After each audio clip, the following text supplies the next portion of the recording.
Don't go out and play. Bismillahirrahmanirrahim. Assalamualaikum warahmatullahi wabarakatuh. Alhamdulillah, pada video kali ini saya akan membahas tentang hak dan kewajiban seorang hakim dan para pihak yang berperkara. Sebelum kita ke pembahasan, perkenalkan, nama saya Ahmad Rifki dari jurusan Muamalah Hukum Ekonomi Syariah kelas A semester 6.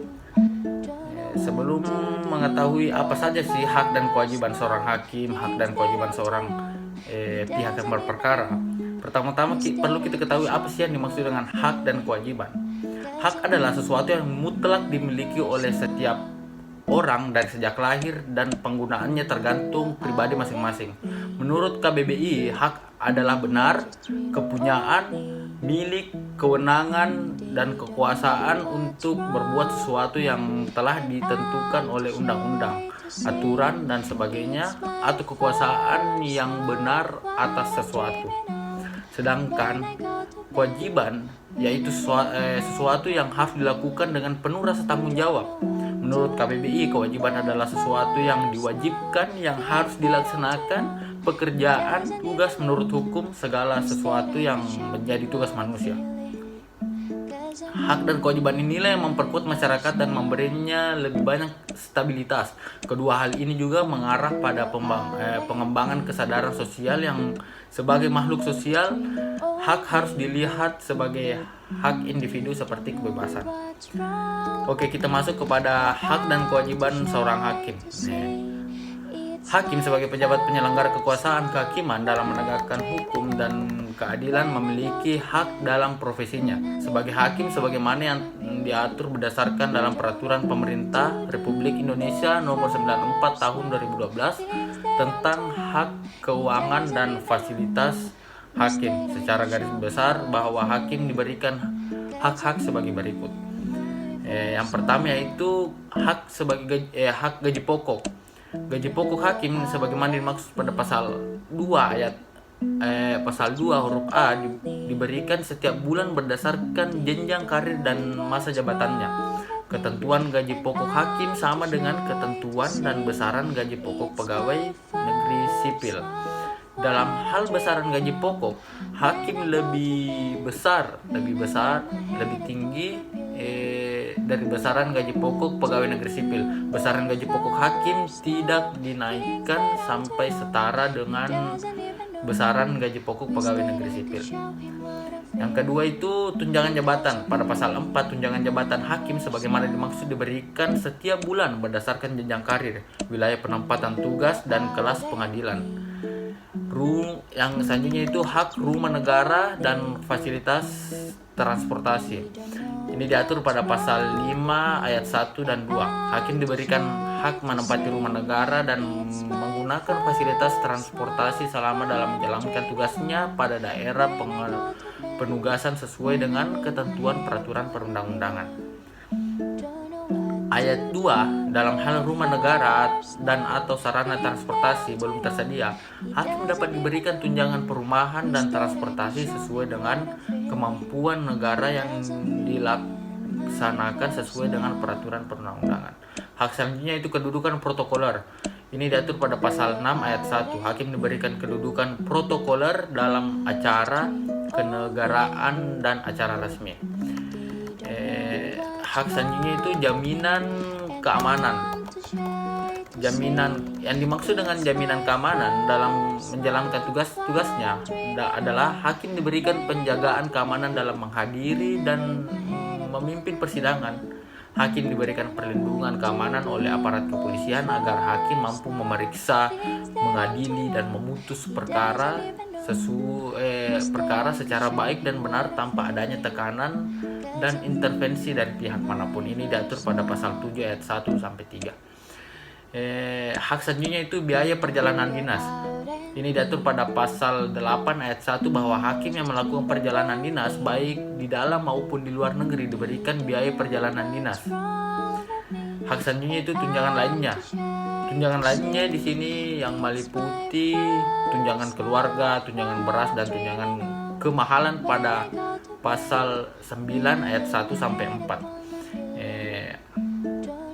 Tunjangan keluarga dihitung dari gaji pokok terdiri di atas, tunjangan istri atau suami sebesar 10%, tunjangan anak sebesar 2% untuk paling banyak 2 orang anak. Tunjangan beras sebagaimana dimaksud pada ayat 1 huruf B diberikan 10 kg untuk masing-masing anggota keluarga yang terdiri dari suami istri dan paling banyak 2 orang anak. Hak selanjutnya itu pasal 10, hakim diberikan jaminan kesehatan. Jaminan kesehatan sesuai dengan ketentuan peraturan perundang-undangan. Pasal 11, hakim diberikan hak pensiun sesuai dengan ketentuan peraturan perundang-undangan. Jadi walaupun hakim pensiun itu tetap memiliki hak ya. Sedangkan kewajiban seorang hakim pada prinsipnya merupakan beban yang diberikan oleh hukum kepada orang atau beban hukum atau badan hukum berdasarkan ketentuan-ketentuan dalam peraturan perundangan. Fungsi dan tugas hakim pada hakikatnya adalah sebagai pelaksanaan kekuasaan kehakiman yang merdeka untuk menyelenggarakan peradilan guna menegakkan hukum dan keadilan yang pada dasarnya adalah mengadili. Pada dasarnya, tugas atau kewajiban hakim adalah memberikan keputusan dalam setiap perkara atau konflik yang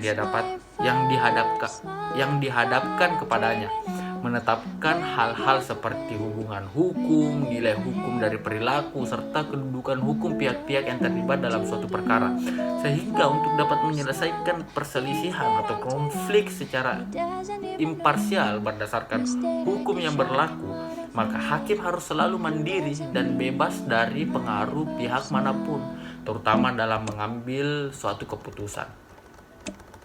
Nah, dalam melaksanakan tugas atau kewajibannya, hakim dituntut untuk bekerja secara profesional, bersih, arif, bijaksana, serta mempunyai rasa kemanusiaan yang tinggi dan juga menguasai dengan teori-teori ilmu hukum.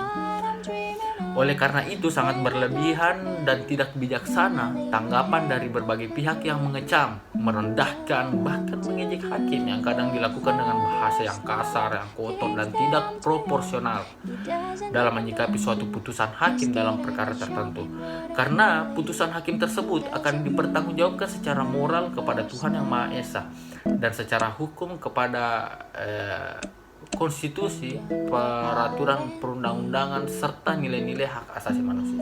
Secara normatif, kewajiban hakim telah diatur dalam Undang-Undang Nomor 4 Tahun 2004 tentang kekuasaan kehakiman yang telah diubah dengan Undang-Undang Nomor 48 Tahun 2009 tentang kekuasaan kehakiman. Meskipun secara normatif seorang hakim tidak boleh menolak atau menyidangkan suatu perkara, akan tetapi undang-undang juga mewajibkan seorang hakim untuk mengundurkan diri dari suatu sidang untuk menyidangkan suatu perkara, yaitu sebagaimana diatur dalam pasal 17 ayat 3, ayat 4 dan ayat 5 Undang-Undang Nomor 48 Tahun 2009 tentang kekuasaan kehakiman. Ayat 3 itu seorang hakim wajib mengundurkan diri dari persidangan apabila terikat hubungan keluarga, saudara atau semenda sampai derajat ketiga atau hubungan suami atau istri meskipun telah bercerai dengan ketua, salah seorang hakim anggota, jaksa, advokat atau panitera. Ayat 4, ketua majelis, hakim anggota, jaksa atau panitera wajib mengundurkan diri dari persidangan apabila terikat hubungan keluarga, saudara atau semenda sampai derajat ketiga atau hubungan suami atau istri meskipun telah bercerai dengan pihak yang diadili atau advokat.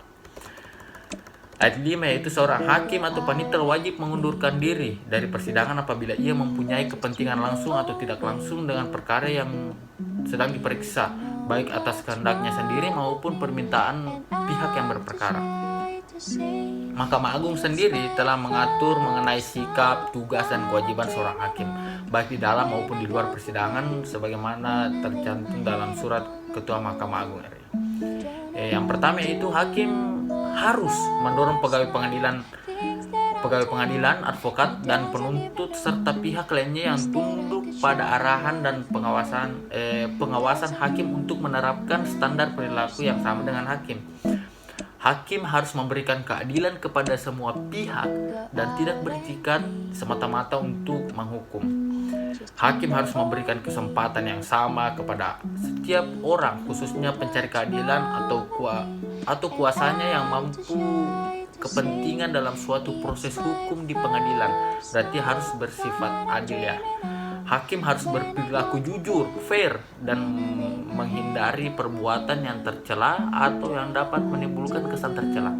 Hakim harus memastikan bahwa sikap, tingkah laku, dan tindakannya baik di dalam maupun di luar pengadilan selalu menjaga dan meningkatkan kepercayaan masyarakat, penegak hukum lain, serta para pihak berperkara, sehingga tercermin ketidakberpihakan hakim dan lembaga peradilan.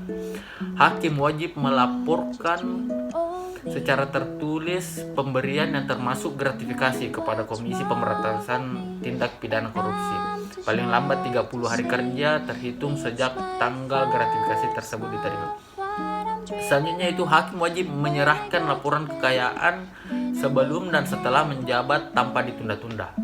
Hakim harus menjalankan fungsi pengadilan secara mandiri dan bebas dari pengaruh, tekanan, ancaman, atau bujukan baik yang bersifat langsung maupun tidak langsung dari pihak manapun. Hakim harus menghindari hubungan baik langsung maupun tidak langsung dengan advokat, penuntut umum, dan pihak-pihak dalam suatu perkara yang tengah diperiksa oleh hakim yang bersangkutan. Hakim harus membatasi hubungan akrab, baik langsung maupun tidak langsung dengan advokat yang sering berperkara di wilayah hukum pengadilan tempat hakim tersebut menjabat.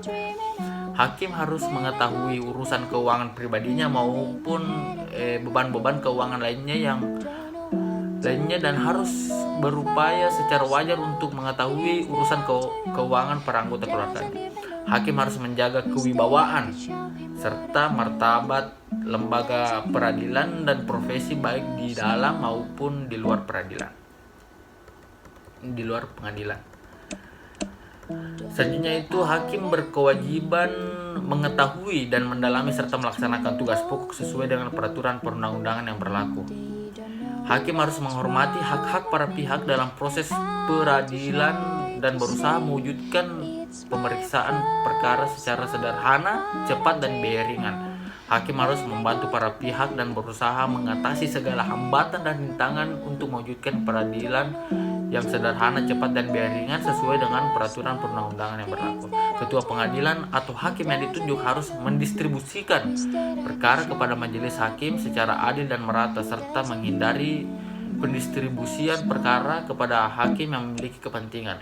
Hakim harus melaksanakan pekerjaan sebagai sebuah pengabdian yang tulus. Pekerjaan hakim bukan semata-mata sebagai mata pencarian dalam lapangan kerja untuk mendapatkan penghasilan materi, melainkan sebuah amanat yang dipertanggungjawabkan kepada masyarakat dan Tuhan Yang Maha Esa. Hakim harus mengambil langkah-langkah untuk memelihara dan meningkatkan pengetahuan, keterampilan, dan kualitas pribadi untuk melaksanakan tugas-tugas peradilan secara baik. Hakim harus secara tekun melaksanakan tanggung jawab administratif dan bekerja sama para hakim dan pejabat pengadilan lain dalam menjalankan administrasi peradilan. Hakim yang mengetahui atau menerima informasi dapat dipercaya bahwa seorang hakim lain telah melakukan pelanggaran terhadap peraturan ini harus melakukan upaya yang layak untuk menghindari hal tersebut berulang atau dapat menimbulkan perlakuan yang tidak adil bagi para pihak. Oke, kita beralih ke hak dan kewajiban pihak yang berperkara. Ini versi seri panduan dan informasi Pengadilan Negeri Jakarta Pusat khususnya dan lembaga yudikatif umumnya. Hak penggugat maupun tergugat. Sebelum persidangan menyampaikan gugatan baik secara lisan maupun tulisan. Ini untuk penggugat mengajukan perkara tanpa dikenakan biaya apabila berdasarkan ketentuan dinyatakan tidak mampu mendapatkan nomor perkara setelah dilakukan pembayaran kecuali jika ditetapkan untuk berperkara tanpa dikenakan biaya. Mendapatkan tanggal hari sidang pertama dalam jangka waktu yang ditetapkan. pada saat persidangan mendapatkan juru bahasa jika penggugat tidak memahami atau tergugat tidak memahami bahasa yang dipakai dalam surat atau bahasa yang digunakan para pihak dalam pengadilan, mendapatkan kesempatan untuk didengarkan keterangannya serta keterangan seluruh saksi-saksi yang diajukan di muka persidangan, baik penggugat maupun tergugat, mendapatkan perlindungan dan perlakuan hukum yang didasarkan pada asas-asas praduga tak bersalah. Selanjutnya itu setelah pembacaan putusan memiliki hak-hak yaitu mendapatkan salinan putusan, menyatakan menerima putusan, mengajukan upaya hukum jika tidak menerima putusan, dan mendapatkan pelaksanaan putusan setelah putusan berkekuatan hukum tetap. Selanjutnya itu kewajiban pihak-pihak yang berperkara. Sebelum persidangan, melengkapi dokumen sesuai dengan ketentuan yang berlaku, membayar biaya perkara sesuai dengan ketentuan yang berlaku, kecuali jika ditetapkan untuk berperkara tanpa dikenakan biaya. Harganya itu biasa tercantum pada sekum surat kuasa untuk membayar. Berapa yang harus dibayar dalam berperkara. Pada saat persidangan, menghadiri sidang pertama. Jika tidak, maka hakim dapat memberikan putusan tanpa hadirnya penggugat ataupun tergugat. Yang paling rawan itu penggugat apabila tidak hadir pada sidang pertama. Karena apabila penggugat tidak hadir pada sidang pertama, bisa saja gugatannya itu digugurkan. Dengan kewajiban selanjutnya itu dengan didahului pembacaan sumpah di hadapan hakim, memberikan keterangan yang sebenar-benarnya, mematuhi tata tertib persidangan selama jalannya persidangan di ruang sidang. Setelah pembacaan putusan, kewajibannya itu mengajukan memori banding atau kasasi atau peninjauan kembali dalam hal penggugat mengajukan upaya hukum atau tergugat, membayar biaya perkara sesuai dengan upaya hukum yang dipilih berdasarkan ketentuan yang berlaku. Nah, berdasarkan ketentuan pasal 6 ayat 1, hak-hak pihak itu ada beberapa hal. Berhak memperoleh bantuan hukum, berhak perkaranya segera dimajukan ke pengadilan, berhak segera diadili oleh pengadilan, berhak mengetahui apa yang disangkakan kepadanya pada awal pemeriksaan, berhak mengetahui apa yang disangkakan kepadanya dalam bahasa yang dimengerti olehnya, berhak memberikan keterangan secara bebas di hadapan hakim, berhak mendapatkan bantuan juru bahasa atau penerjemah jika tidak paham bahasa Indonesia, berhak memilih penasihat hukumnya sendiri, berhak menghubungi penasihat hukumnya sesuai dengan ketentuan undang-undang. Bagi orang asing berhak menghubungi atau berbicara dengan perwakilan negaranya dalam menghadapi proses persidangan, berhak menghubungi atau menerima kunjungan dokter pribadinya dalam hal terdakwa ditahan, berhak mengetahui tentang penahanan atas dirinya oleh pejabat yang berwenang, berhak menghubungi atau menerima kunjungan keluarga yang mendapatkan jaminan penangguhan penahanan atau mendapatkan bantuan hukum, berhak menghubungi atau menerima orang lain yang tidak berhubungan dengan perkaranya untuk kepentingan pekerjaan atau kepentingan keluarganya, berhak mengirim atau menerima surat ke atau dari penasehat hukumnya atau keluarganya setiap kali diperlakukan olehnya, berhak diadili dalam sidang yang terbuka untuk umum, berhak menghubungi atau menerima kunjungan rohaniawan, berhak untuk mengajukan saksi atau saksi ahli yang menguntungkan bagi dirinya, berhak segera menerima atau menolak putusan, berhak meminta banding atau putusan pengadilan dalam waktu yang ditentukan undang-undang kecuali terhadap putusan bebas, lepas dari segala tuntutan hukum dan putusan dalam cara cepat, berhak untuk mencabut atas pernyataannya menerima atau menolak putusan dalam waktu yang ditentukan undang-undang, berhak mempelajari putusan sebelum menyatakan menerima atau menolak putusan dalam waktu yang ditentukan undang-undang.